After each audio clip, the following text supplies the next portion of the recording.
Assalamualaikum warahmatullahi wabarakatuh. Waalaikumsalam warahmatullahi wabarakatuh. Apa anggap aku lomba latihan musik?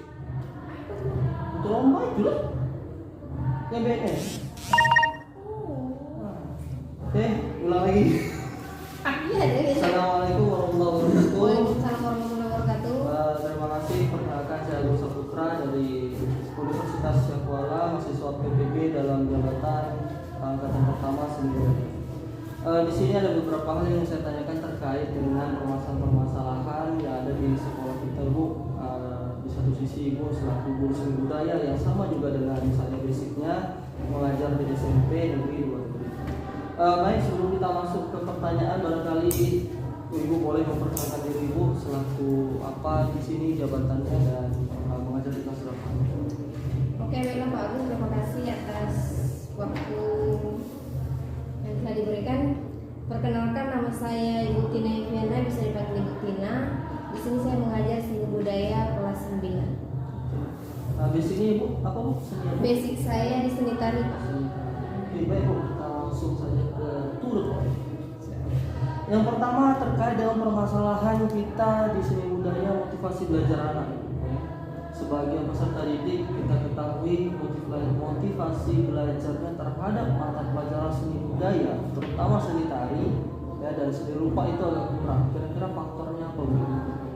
Kalau menurut saya faktor seni tari, terutama bagian anak laki-laki Pak ya, mungkin nggak semuanya satu kelas itu berminat untuk menari istilahnya gitu. Mungkin ada beberapa anak, itu pun laki-laki pun dari satu kelas itu mungkin 1-2 orang yang minatnya, selebihnya itu hanya sekedar untuk mengambil nilai saja, sekedar bergerak, sekedar disuruh baru mau bergerak. Kalau tidak, nggak ada lagi itikadnya untuk belajar seni tari untuk dalam itu kurang.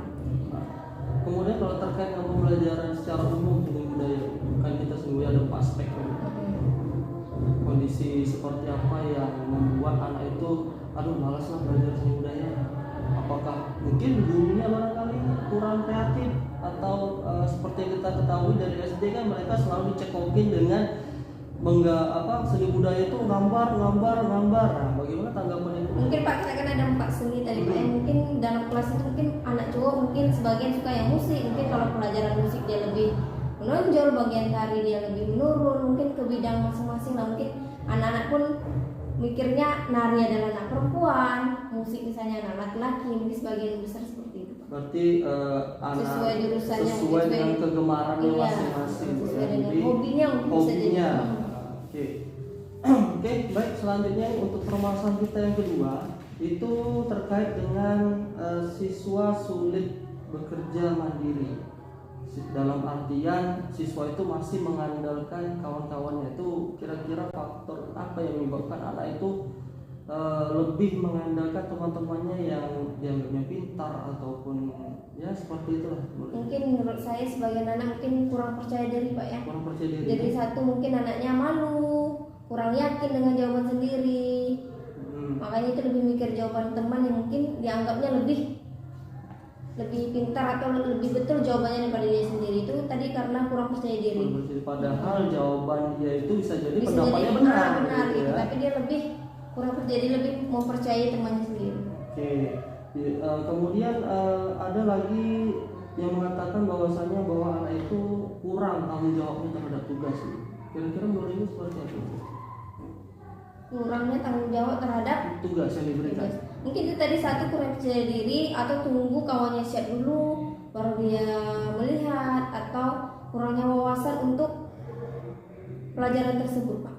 Dalam artian malas mencari informasi. Malas mencari informasi itu tadi, kurangnya wawasan, kurangnya membaca buku itu sendiri. Kurangnya membaca, literasinya kurang. Literasinya kurang. Oke. Ini Ibu ini pengalamannya banyak. Tak nampak biasa. Oke, terkait dengan hubungan orang tua, Ibu juga boleh kelas. Ya, hubungan orang tua, pernahkah Ibu menjumpai hal yang seperti ini ya? Komunikasi orang tua dengan guru itu terbatas. Dalam artian kalau orang tua itu diundang susah betul untuk datang. Itu kira-kira yang menyebabkan itu terjadi apa? Faktor apa ya? Mungkin sebanyak satu kelas Pak, kita ada 30 orang. Adalah sebagian besar orang tuanya yang respect anaknya, ketika ada apa-apa ada orang tuanya cuek aja. Tapi kebanyakan mungkin orang tua jika anaknya melakukan kesalahan banyak yang datang, tapi ada sebagian besar mungkin mengakibatkan orangnya sibuk bekerja atau apa ya, malas mungkin dalam artian gini, ngapain, mending aku kerja gitu, cari duit gitu ya. Tapi kalau punya hal yang mendapatkan duit sekolah cepat datang. Berarti kalau tidak ada untungnya untuk mereka susah datang. Terutama kalau tiba-tiba datang mau minta sumbangan inilah, mau minta sumbangan itu tuh pasti susah loh ya. Pasti susah. Tapi ketika dia anaknya misalnya mendapatkan apa bantuan dari reward sekolah, gitu ya, pasti akan cepat datang ya. Oke. Mungkinkah salah satu faktor itu terlihat dari latar pendidikan orang tua, Bu, barangkali? Bisa jadi lah, Pak. Bisa jadi, Bu, ya. Mungkin ada orang tuanya kan beda-beda, Pak ya. Ada yang mungkin tamatannya agak tinggi, tamatannya agak rendah, mungkin pemikirannya pun beda-beda. Jadi orang tua yang berpikir, maksudnya latar belakang dari orang tua yang rendah itu berpikir, sudahlah, aku udah menaruh anakku di sekolah, sepenuhnya tanggung jawab sekolah, gitu ya. Oke. Kemudian untuk pengimplementasian model-model pembelajaran, kita tahu seni budaya ini 4 aspek banyak. Ya kan, model-model pembelajaran itu ada metode ini, metode itu, segala macam ya kan. Dan banyak juga terkadang siswa itu kurang terhadap pengimplementasian model-model tersebut. Kira-kira menurut Ibu apa yang menjadi penyebab salah satunya? Mungkin model dari gurunya tersebut, Pak, yang mengajar mungkin ada arti yang ceramah saja, mungkin anak lebih mengantuk, atau hanya mungkin disuruh mencatat, membaca. Mungkin kalau kita CBSA, catat habis. Mungkin kalau guru menerangkan sambil menganukan video, melihatkan suara, mungkin anak lebih menarik dari situ. Anak lebih menarik, tertarik dengan itu. Berarti bisa dikatakan guru itu belum memahami karakter peserta didiknya, kan? Jadi anak-anak cenderung diberikan pembelajaran konvensional semuanya, seperti yang pernah kita dengar bahwasanya pembelajaran dengan metode ceramah adalah yang paling terbaik. Setuju, Bu? Agak kurang ya. Oke, terakhir, Bu, terkait sekolah ramah anak. Nah, sekolah ramah anak itu kita ketahui bahwasanya semua aturan mengikat terhadap anak itu dilindungi. Ya kan, mau apapun kesalahan anak kembali lagi ke gurunya, ya. Jadi membuat anak itu memiliki rasa yang kurang hormat. Jadi bagaimana tanggapan Ibu mengenai itu?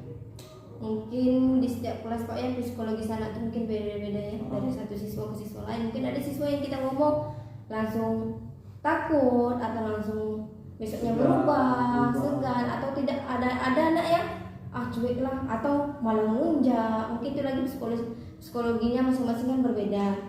Terus programnya mungkin program pembelajarannya beda-beda, emosi anak pun kita beda-beda. Makanya kita harus menguasai anak satu persatu di kelas kita ini. Jadi intinya adalah karena anak itu dikuatkan dengan payung hukum sementara gurunya tidak. Jadi sehingga guru takut